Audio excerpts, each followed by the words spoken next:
Hi, I just wanted to make a video today showing how I made a transition wall in my master bathroom that transitions from a shiplap board to a subway tile. And I'm still currently in the process of doing the subway tile, but the shiplap board is what I did those first, and I brad nailed those up with a brad nail. And so what I've done now is I actually have brought the subway tiles and I have started with them just right along the bottom of the shiplap board. Press those up there nicely. That way I get a real nice transition. If I would have started down at the floor and then tried to work my way up to the shiplap board, it would have been really hard to have made that transition perfect. So I decided to start with my tiles right along the bottom of the shiplap board and then work my way down.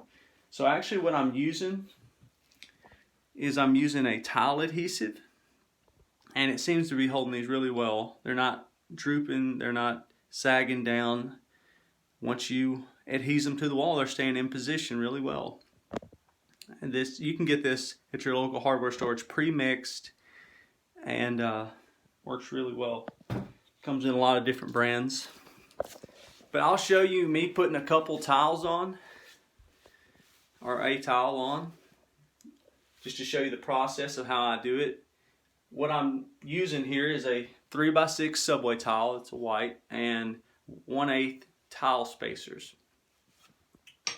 They show you a close-up of one of the little tile spacers that I'm using. You can get these at your local hardware store, and I always inspect each tile to make sure that there's no chips, no flaws, because you want to make sure that you do this job once and you do it right, and it comes out beautiful. And so it's very much worth it to inspect each tile, in my opinion, to make sure that each tile is perfect and you're not putting a flawed tile up on your wall. So let me show you a little bit of how I put the subway tiles up. The first thing I do is I take some of the tile adhesive and I actually butter the back of the tile to fill in the voids, because there's actually little voids, if you notice, along the back of the tile. And if you'll do this, if you'll take and fill it in, it seems to get a lot better bond, in my opinion.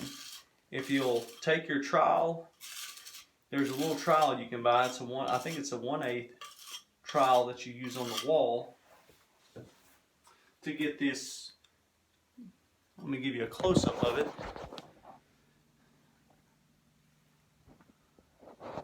The adhesive on the wall that's troweled on, that's how it gets that look, is with the notch trowel. And then here, I fill in the voids. I butter the back of the tile. And when you press this on the wall, it really gets a good adhesion.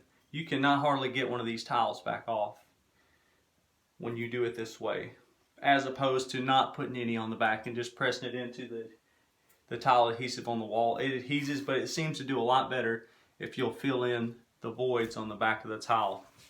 So let me go ahead and put this tile on and show you how I do it. So I usually take and I put the tile up there. I don't really apply much pressure in.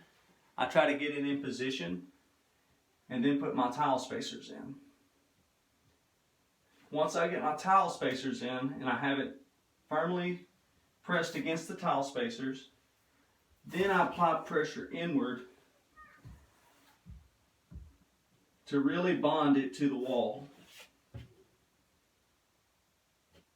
and make a good adhesion to the wall. Okay, so that tile's up. There it is. So the two places I have to make cuts along the wall are along the ends on each side. And then once I get down to the bottom of the wall, I will actually have to probably cut my bottom tiles all the way across, and each one might be a little different just to match the unlevelness of the floor. And so after that, I'll come back when I get a chance. I'm going to come back and I'm going to grout this. I'll take all the tile spacers out and I'll grout this wall.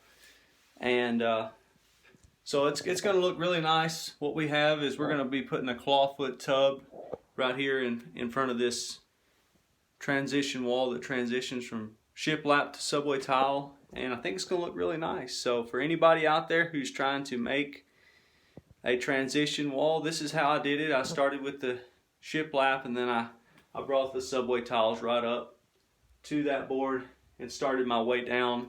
So using this tile adhesive, it holds really well. And so I hope this video helps somebody out there who's trying to do a tile job. If you have any questions, I'll try to get back to you.